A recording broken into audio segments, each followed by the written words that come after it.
Good evening, everyone. Technically, this would be day 20 of growing outdoors and day 164 of growing indoors. We are going to stop counting as next week is the week that we're going to get all the rest of our plants out. As the temperature here in Simcoe is going to drop on Saturday, Sunday to a low of 5 or 4. And some of our pepper plants and tomatoes that have been patiently waiting are very sensitive to the cold weather, so I don't want to take that chance. But nonetheless, we do have the majority of our plants indoors outside already, and the ones that are still waiting patiently are in the garage and a few indoors, which we'll take a gander at shortly. But nonetheless, let's take a gander here at what we have outdoors.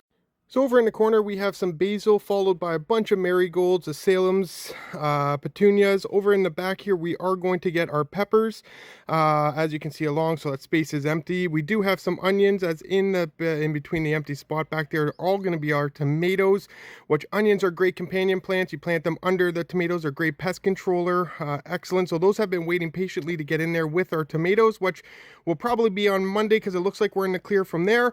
We do have, again, more basil, a bunch of our flowers, which are great pollinators.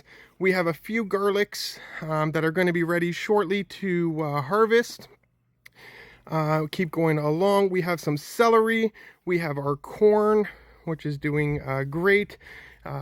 Keep moving along to some more flowers. Right back in the back here, sorry, over here is going to be where our cucamelons are going to go. We have beans that are going to fill the whole spot down there. Right now we do have our butternut squashes in, which are doing great. On the other side, we are going to get some pumpkins, which are okay to plant together. They are good companion plants. One is going to grow on one side and the other will grow on the other, on the cattle arch here. We have some lavender, some more basil. Again, all different flowers from marigolds, azaleas, great pollinators, right along into our blueberry plant and some chives. As we take a gander at our cold weather crops that are looking beautiful, we have our lettuce that is very soon ready to be harvested. When we do harvest, we don't pull the plant out completely. We cut it about a 1/4 inch up from the stalk and harvest the leaves, as we can probably get 2 or 3 harvests from these once we do crop them. We have a bunch of our plants against azaleas, bunch of our marigolds. We have our beautiful red beets that are doing great back there. A bunch of our carrots. We have some Italian oregano, thyme, rosemary, more lavender. In the back over there, we have some onions, followed by some more carrots. So as we're indoors to a few of our items, again, a lot of our items here have been taken outdoors. The lights are off. We do have our tomato plants that my daughter calls our midnight snack. Every time she comes up, she harvests 1, 2, or 3 of them and has those a snack before bed. But as you can see, the tomato plant's doing quite well. In the front here, we have our pineapple head that has been sitting in water for roughly about 2+ months.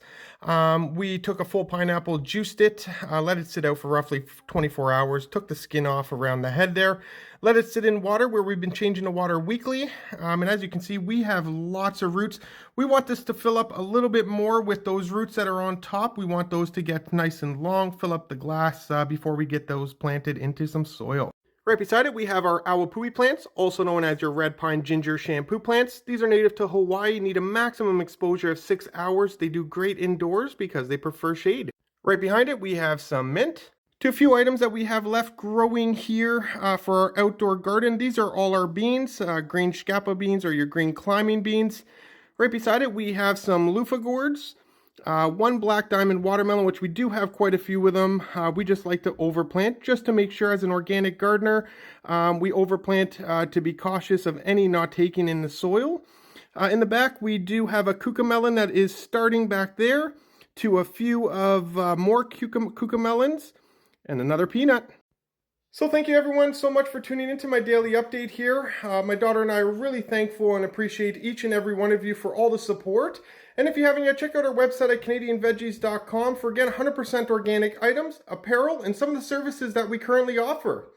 Again, for day 164 and day 20 outdoors, thank you so much everyone. Have a great night.